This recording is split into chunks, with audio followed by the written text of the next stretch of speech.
like singing a Christmas carol? Let's start with a good gospel one, shall we? Hymn number 239, Go Tell It on the Mountain. I invite you to rise in body and or spirit. The lyrics will be posted up on the screen or in the chat if you're joining us online.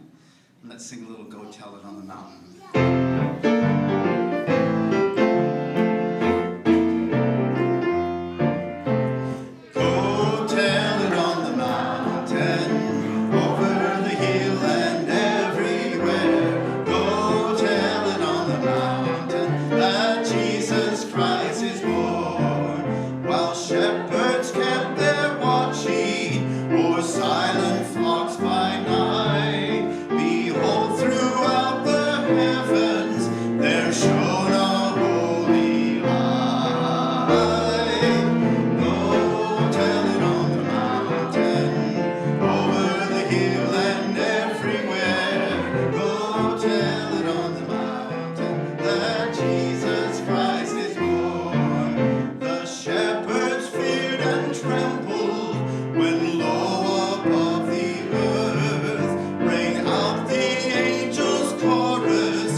Time to sing that carol this year.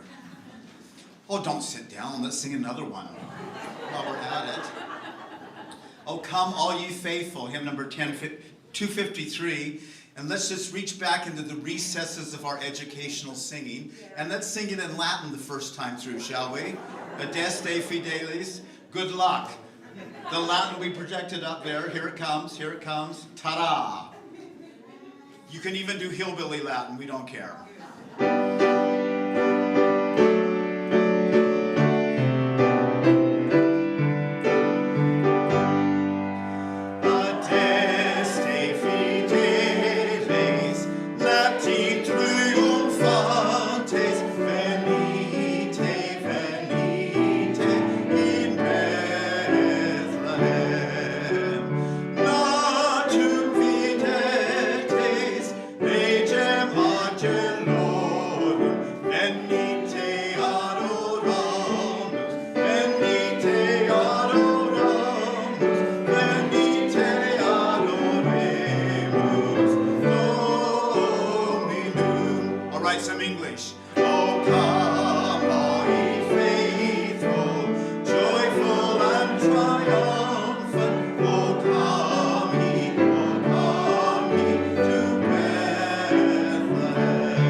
Lord.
Thank you.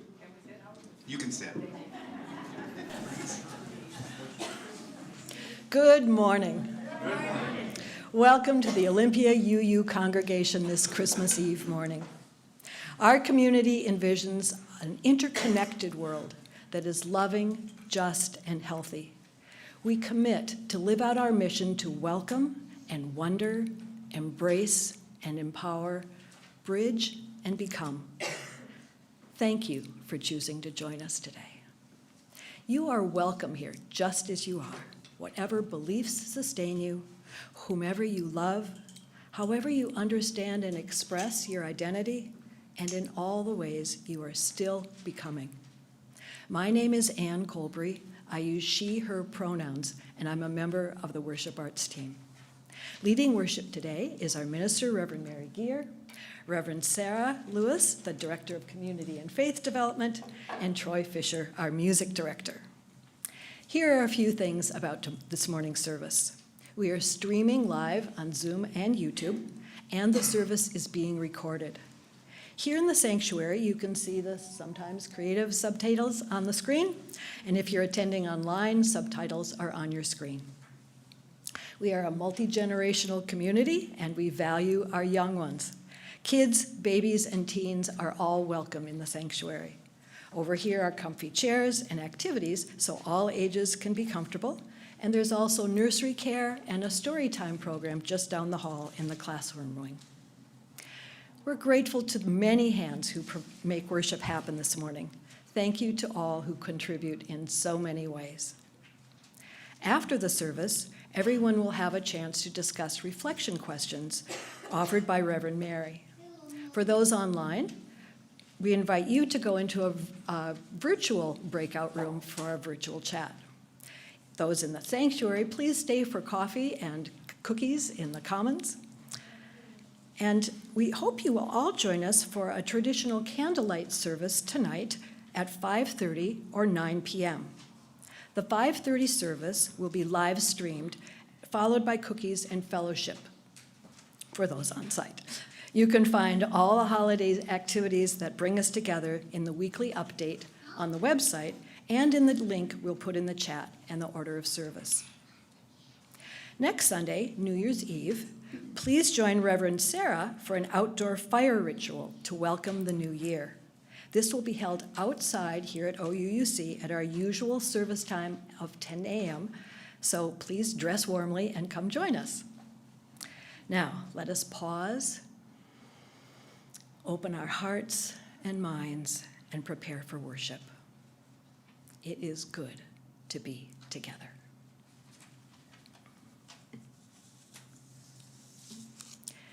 This morning, we join Unitarian Universalist congregations around the world in lighting our chalice, the symbol of our faith tradition.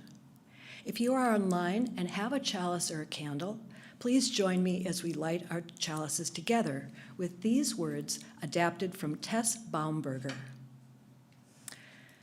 This winter, I find myself thinking that every day, every hour, every minute brings us just that much closer to spring.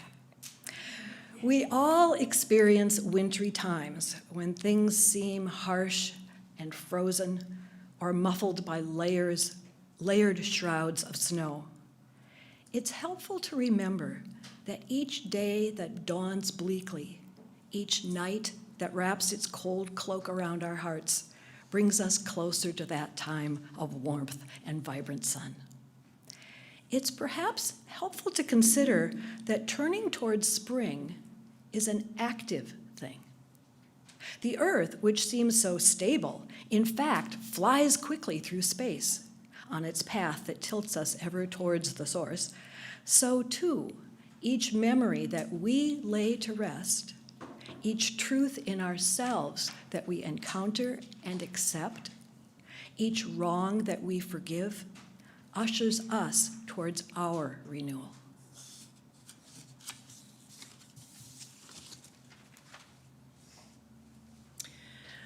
Today marks the fourth Sunday in the season of Advent.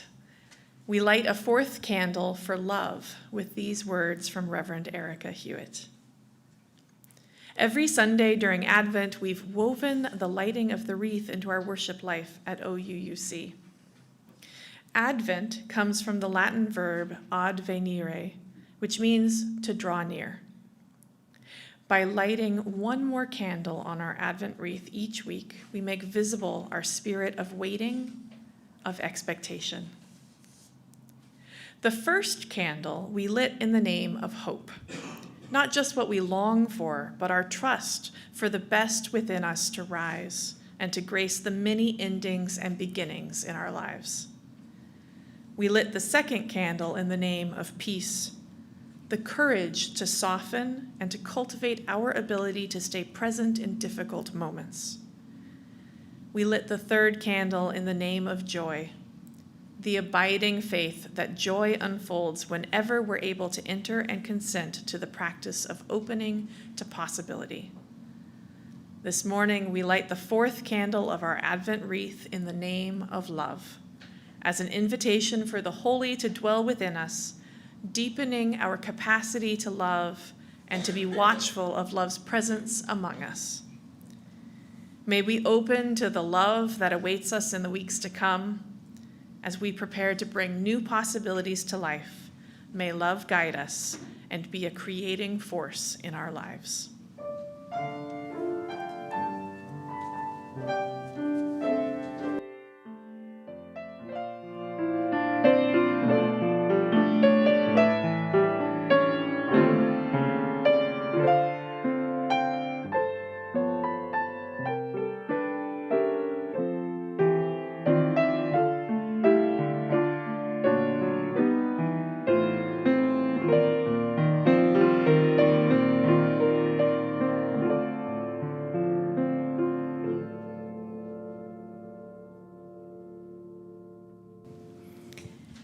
Welcome, everyone. I'm Reverend Mary, and I use she, her pronouns.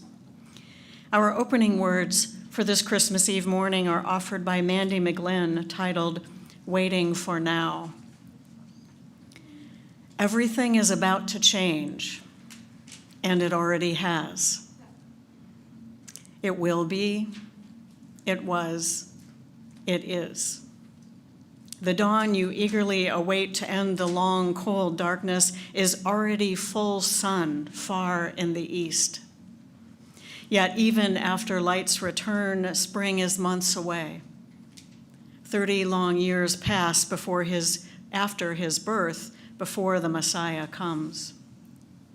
Stones of justice have been tossed in the lake, but their rivals have not yet arrived, have not yet resolved into the kingdom already present among us.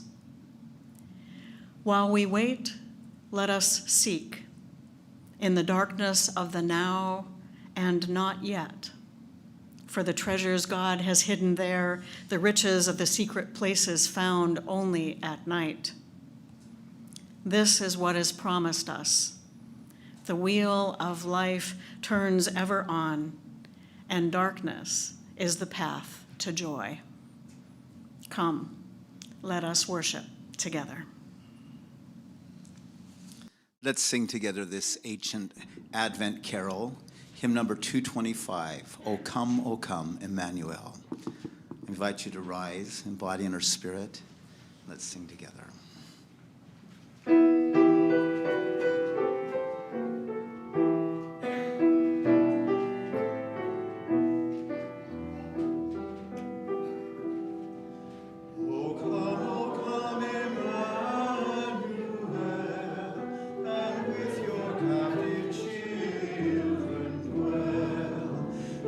Comfort to all exiles here, and to the aching heart good cheer. Rejoice, rejoice, Emmanuel shall come within us, love to dwell. Oh, come, you splendor very bright, as joy that never yields to light. Oh, come and turn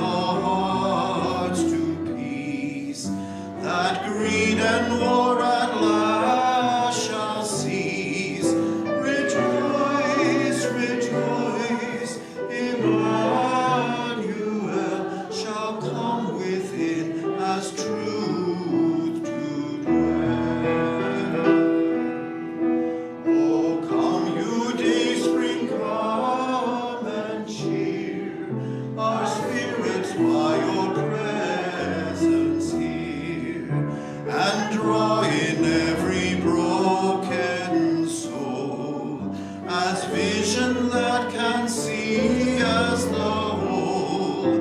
Rejoice, rejoice, Emmanuel shall come within as light to dwell. Oh, come you wisdom from on high, from depths that hide within a sigh, to temper knowledge with our care, to render every act a prayer. Rejoice, rejoice, Emmanuel shall come within as hope to dwell. Beautiful carol. Let's sing another one, shall we? We may as well while we're at it. Why not? This is a great French carol. Sing We Now at Christmas, hymn number 254. We'll just do the first 3 verses.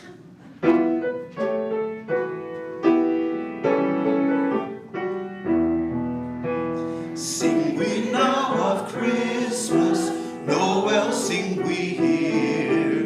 Hear our grateful praises to the babe so dear. Sing we Noel, the child is born Noel. Sing we now of Christmas, sing we Noel.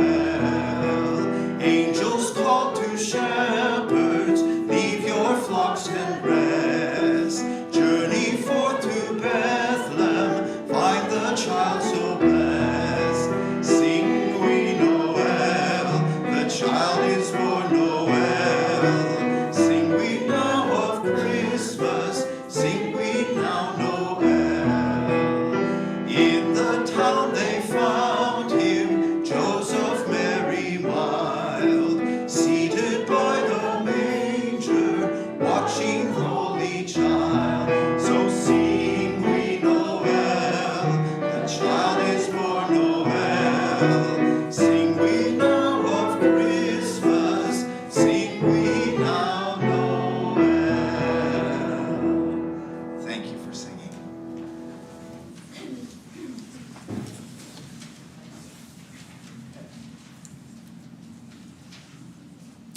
Our first story today is one of the most famous Christmas poems ever written, and it helped create our images of Santa Claus. It was first published anonymously exactly 200 years ago in 1823. But in 1837, Clement Clark Moore came forward as the author. Moore was an American writer, scholar, and real estate developer. He was a professor of Oriental and Greek literature at the General Theological Seminary in New York City, where Protestant Episcopal ministers were trained. His poem is entitled A Visit from St. Nicholas. 'Twas the night before Christmas, when all through the house not a creature was stirring, not even a mouse. The stockings were hung by the chimney with care in hopes that St. Nicholas soon would be there. And Mama in her kerchief and I in my cap had just settled down for a long winter's nap. When out on the lawn there arose such a clatter, I sprang from my bed to see what was the matter. Away to the window I flew like a flash, tore open the shutters and threw up the sash.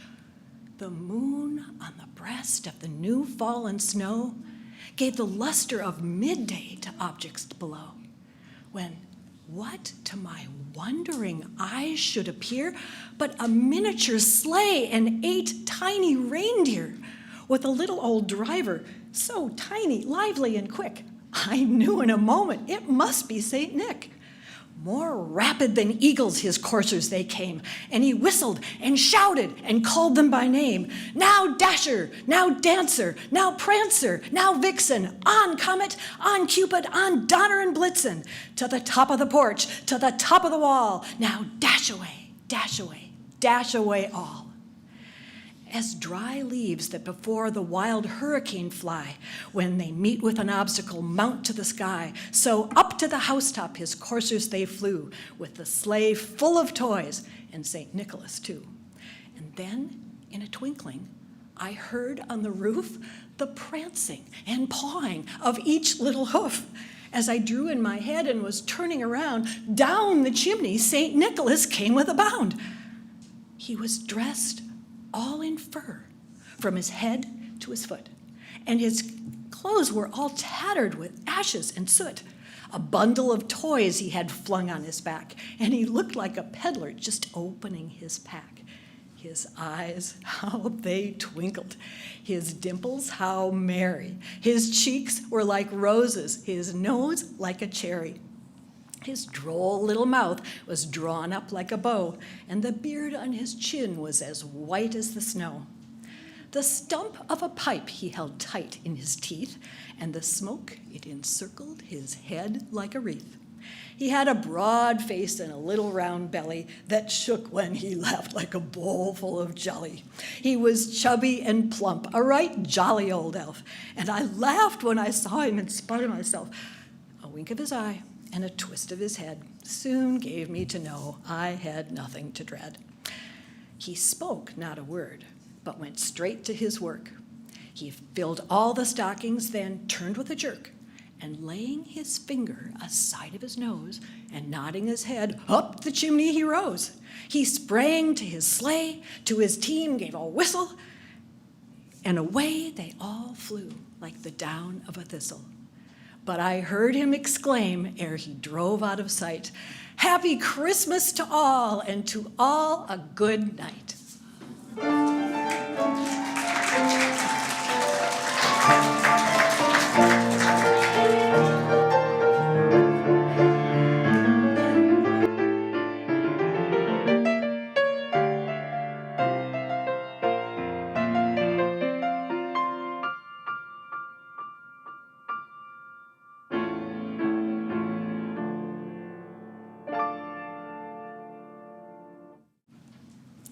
Each Sunday, we engage in the two spiritual practices of generosity and gratitude by joining together in service to this community and to something greater than ourselves. Each of us has the power to share, and when we combine our gifts to create an offering, we are able to do more than any one of us can do alone. By participating in this offering, we are also expressing gratitude for the gifts that life has given us, for the network of relationships in which we live, and for the presence of this community. If you are new or visiting us for the first or second time, you are welcome as our guest. However, if you are moved to contribute, whatever you share will be most generous, most gratefully received. Our offering does two things. It helps support the ongoing work of this congregation, which is also supported by our regular pledges.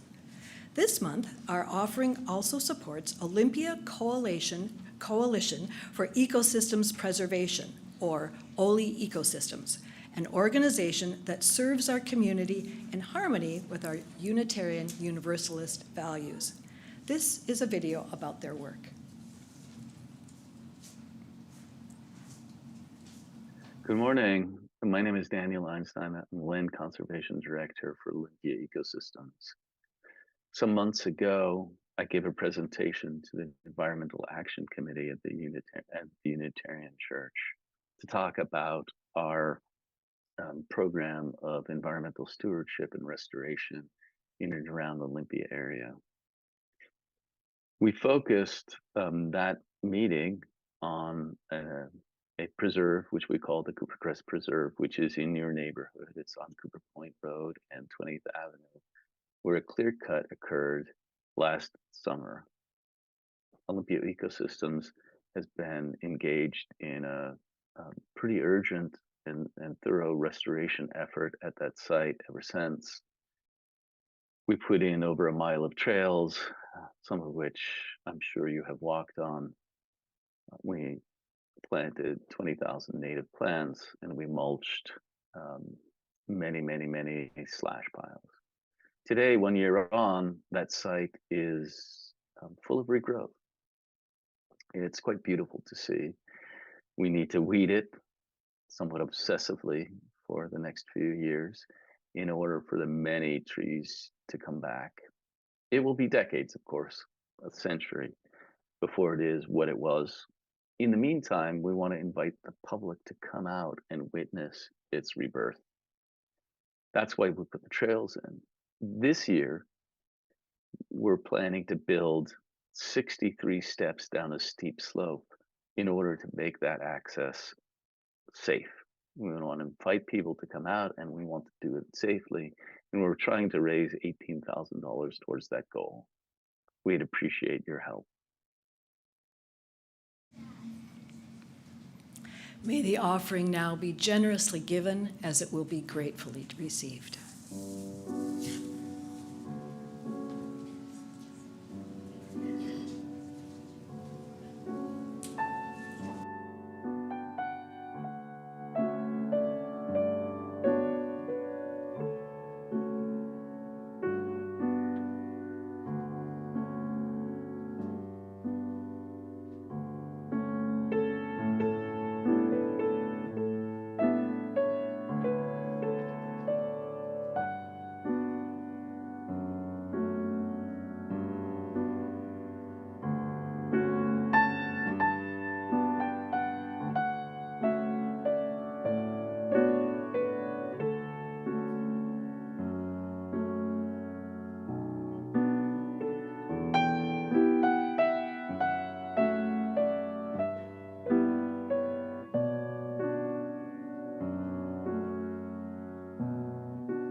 Thank you so much for your generous gifts and all the ways that you share them.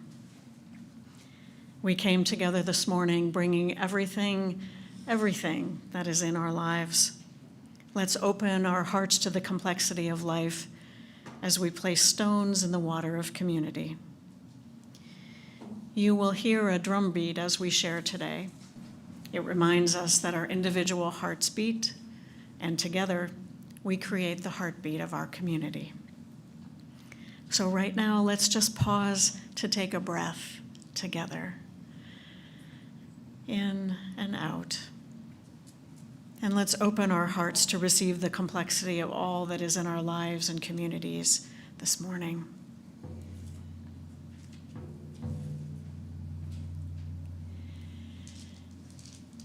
In this season of holidays and holy days, we will place a stone in the water to acknowledge that our world is not at peace, in solidarity with all those impacted by war.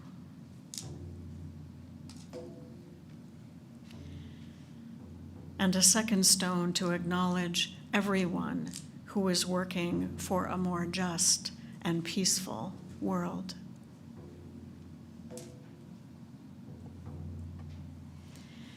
For those online this morning, I invite you to share from your heart by entering in the chat. Those of us in the sanctuary can see your sharing on the screen. And for those on site today, I invite you to come forward if there is something you would like to bring into this community. You may place a stone in the water as you hold your sharing in your heart. Please come up by the side aisle and return by the center aisle. And as we share, let's hear the heartbeat of our community and reach out our hearts in love and care to all those who share this morning.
We'll place a stone in the water for all that has been shared online, shared from the heart.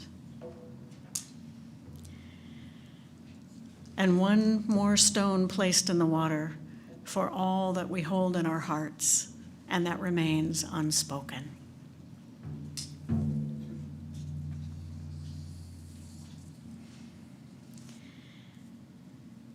I invite you to find a position that supports your ability to be present here, now. And now I invite you to place your hands on your face as you are able. It might be one hand or both, as if you are holding yourself with love. And now imagine holding your sweet self with care. In this holiday season, there are so many expectations. May we hold our tender selves with love.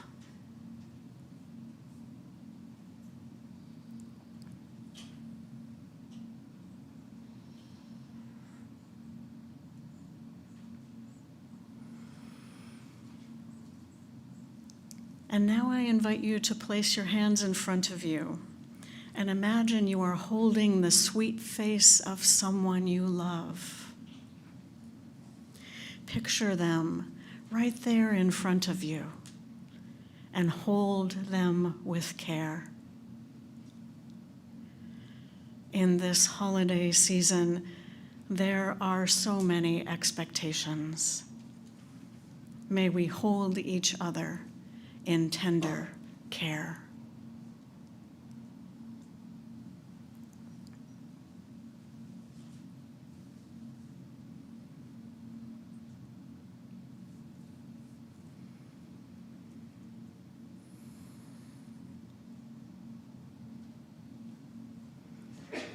And now I invite you to hold your hands as if you were holding the earth herself in your hands and in your arms. Picture our great blue globe held with care in your hands. In this holiday season, there are so many expectations. May we hold all that is in tender care.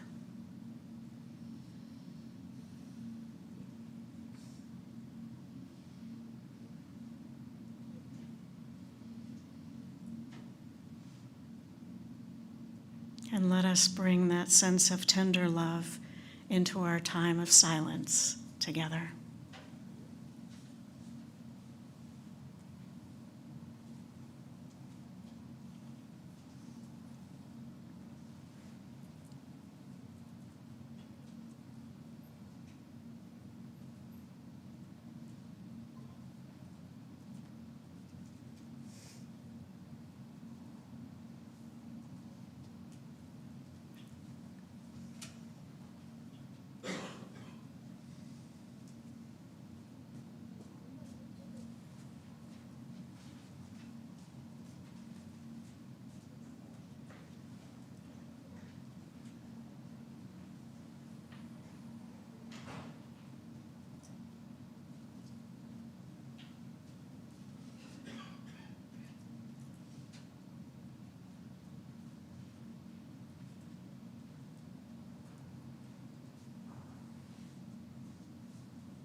In the bleak midwinter,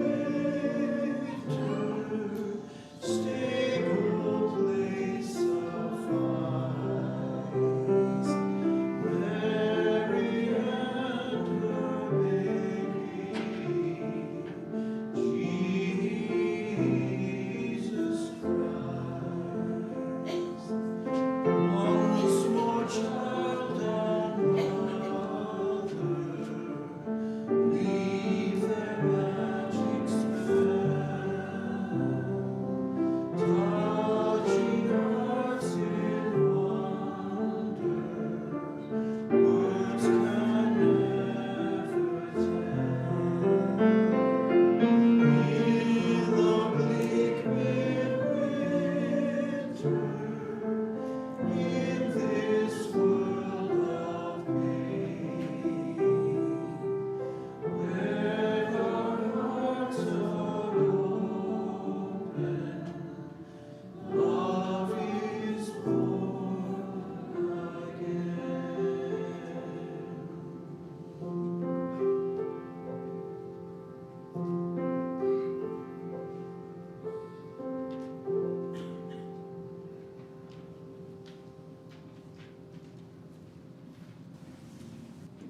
Story today is a short story by Carl S. Buck. He awoke suddenly and completely, as he did every morning. It was 4 a.m., the same time that his father would have roused him to come help and milk the cows. It was strange how this habit remained, even though it had been 50 years since he lived on the farm and 30 years since his father had died, and yet still he woke at this hour every day. He had trained himself to just roll over and go back to sleep. But today was Christmas morning, and so instead, he looked out the window at the stars in the sky. The stars always seemed brighter on Christmas, and it reminded him of another Christmas long, long ago when he was 15 years old. That was the year when he realized that his father loved him. He had realized it just a few days before Christmas when he overheard his parents talking. His father said, "Oh, Mary, I just hate waking Rob up in the morning. You know, he's growing so fast. He really needs his sleep, and you should see the way that he sleeps so hard and struggles so much to get up. I just wish I could make do on my own." "Well, Adam," his mother said, "I'm sorry, but you can't. And you're just going to have to ask for help." Overhearing this conversation, though, he had realized suddenly that his parents loved him.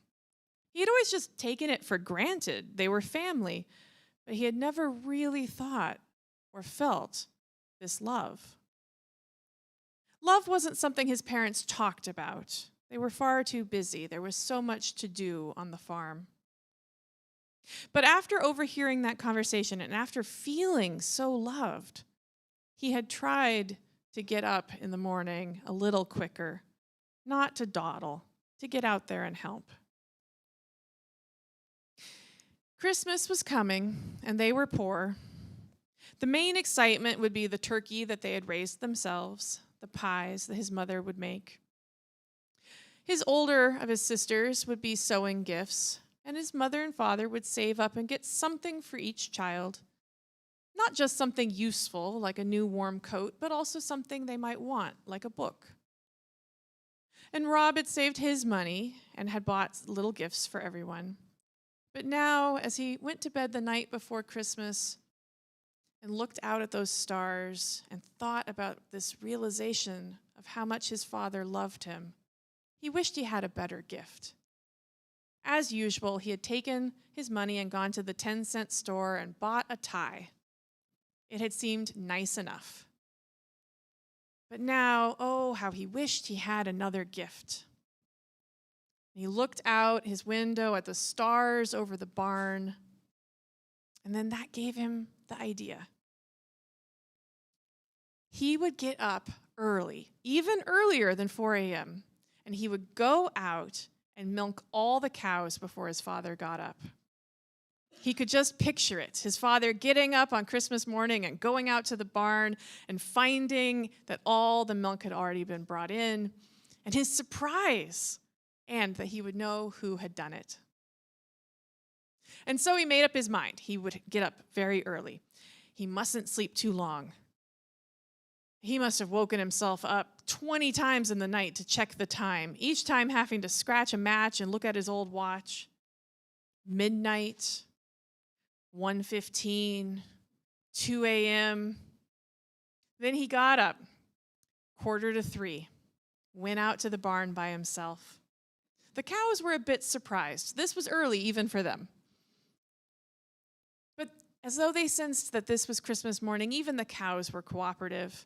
And the milking went quickly and felt easy like it never had before, like it wasn't a chore. It was an act of love. He finished just in time to hurry back into the house, climb in his bed, and pretend to be asleep as his father came in and said, "All right, Rob, I'm sorry, even if it is Christmas morning, we got to get up." "All right," he said in a sleepy voice from his bed. His father said, "I'll go start. You get dressed and come join me." And then he waited there in his bedroom and imagined his father crossing over to the barn and going in and discovering all the milking had already been done. And then his father came back and burst through the door. "Rob, why, you son of a..." And then he was laughing. "Oh, you thought you could fool me," he said. "What a great thing." And Rob burst up from his bed and said, "Yes, Merry Christmas, Father." And they were hugging. And then his father said, "Well, I guess I could go back to bed and go back to sleep." But they heard the sounds of the younger children already getting up. And then his father said, "Oh, well, you know what? I have never seen the look on your faces when you see the Christmas tree in the morning. I'm always out in the barn." And so together they went down to the Christmas tree, and the whole family got up, and it was the most wonderful Christmas. Rob swelled with pride and shyness as his father told the story to his mother and his siblings of how he had gotten up all by himself and milked all the cows that morning. "Why, it's the best Christmas present I've ever had," said his father. "I will remember it every Christmas as long as I live." And together they had remembered. And now that his father was dead, Rob still remembered it on his own each Christmas. Even now, as an old man with a wife of his own and children who had grown and moved on to having families of their own, he still remembered it, and he still felt that this was when he had known love. This Christmas now, with their children gone, he and his wife would have Christmas, just the two of them. Their children would come later. His wife had been sad about this. "It doesn't even seem worth it," she had said. "No, Alice," he had said, taking her hand, "it will be worth it. We'll have a beautiful Christmas, just the two of us." But she had said, "No, I'm just so tired. Let's wait. We'll trim the tree later, closer to when the kids are coming. Let's just leave it." And so they had agreed, and the tree was still out on the back entry, untrimmed. Which gave him an idea this Christmas morning. Another gift of love. Very, very quietly, he got up out of bed and went down and got the tree, put it in the stand, and then very, very quietly, he went up in the attic and got down the box of trimmings, and he decorated the tree. It seemed to go easy and fast, just like milking those cows had all those years ago. And when he had the tree up and all decorated, he thought, "No, I really, really want her to know how much I love her." And so he sat down and wrote a letter that began, "My dearest wife." And he wrote all the things that he didn't say often enough. And when he was done, he put it on the Christmas tree where she would find it first thing in the morning. And then, oh so quietly, he crept back to bed, thinking that the greatest gifts are gifts of love, and how wonderful and happy this Christmas would be. This ends our story.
Our final story this Christmas Eve morning is by Megan Foley, titled More Than a Bike.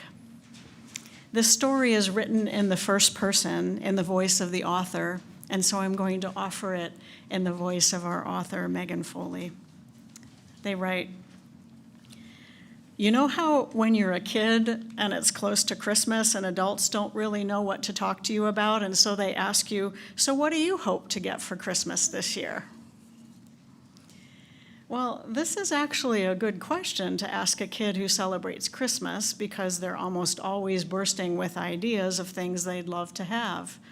My son, for example, used to create a list 3 pages long, single-spaced, full of stuff I couldn't even pronounce. So it's generally a safe bet, if you don't know a kid, to make conversation by asking what they hope for under the tree. But one year, when I was about 9, I couldn't think of what I wanted for Christmas, at least not the one-word answer that adults seemed to want. In fact, what I really wanted that year couldn't be put under the tree at all. I wanted to be treated like an adult. Unfortunately for me, my parents thought that was sort of ridiculous. This was just all too difficult to explain to outsiders. So I made up an answer. When adults asked me what I wanted for Christmas that year, I told them I wanted a bike. Not because I wanted a bike, mind you. It was just so that I wouldn't have to talk about it anymore. Now, what happened next might not come as a surprise to you. On Christmas morning, I woke up and came down to the tree where there was a new, pretty yellow bicycle for me. It was a good present overall, and I was a lucky girl to get it. The thing was, I didn't know I would get a bike because I didn't really want one. And yet I was telling people I wanted a bike, acting as if I did want one, and I guess my parents overheard or asked someone what I'd said, and in that Christmas mystery that happens for children and adults alike, well, I ended up with a bike. It wasn't bad, for sure, but it wasn't what I intended, because I was asking for something that fit in with what other people expected to hear, and not for something that I wanted from my own heart. When I think back to that time, I resolved to do a couple of things, not just around Christmas time, but in my everyday life. First, I'm careful what I ask for. You might think I'm still talking about the stuff you might find under a Christmas tree, but I'm talking about the bigger stuff, the things I want out of my life. What am I saying to the people who ask me about what I want in my life, not just for Christmas? Am I asking for that which seems normal, even though it doesn't reflect the real me? Am I taking the easy way out of a conversation? This is important because you never know who's paying attention. You don't in life want to be asking for something you really don't want because there's a chance you might get it. There are plenty of voices in the world, for example, telling you how to live your life the right way, telling you what makes for success and what makes for happiness. Will you agree just because it's easier to? What will happen if you ask for the wrong thing and you get it? The other lesson I learned is that the things that you announce that you want have a way of finding you. If your heart is longing for something that seems silly or impossible, and you can't imagine how it could possibly see that wish into reality, then it will help. I promise you, it will help if you start telling yourself and other people what you are hoping for. You don't have to know how it will work out first. You probably won't say, I want a bike, but you might say something like this: I want more time with my kids. I want more time with my parents. I want to forgive my father. I want to get along with my sister. I want to live my life more simply. I wish I had more free time to just play. I want to devote my life to a cause that I've come to believe in. I want to tell my parents that the only subject I like in school is art. I want to do the work that has always called me, even though I've got education and experience doing something else. Say it. Just start saying it and see what happens for you. It might not come the way you expect it, but I believe that wishes of the heart are always answered, one way or another. Try it and see what happens for you. Bikes that are asked for do have a way of appearing under our Christmas trees. Make sure, both at Christmas time and in other times, that you ask for that which you really want. You may be very surprised one morning at what you find under your tree and in your life.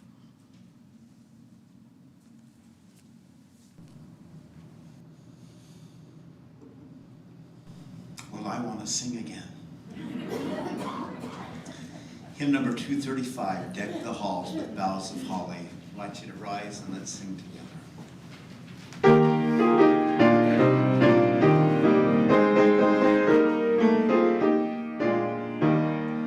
Deck the halls with boughs of holly, fa la la la la la la. 'Tis the season to be jolly, fa la la la la la. Come we now are gay apparel, fa la la la la la la la. Throw the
extinguish our chalice with the words of Rexford J. Stizens. Christmas is a risk for us to take. Shall we allow ourselves to be touched by sentiment, awakened by song and story, drawn into festivities when our joy depends on the goodwill of others?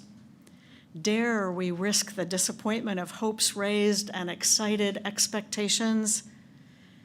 May we have the courage to celebrate this season most fully. Happy holidays. Go in peace. Go in joy. Go in love.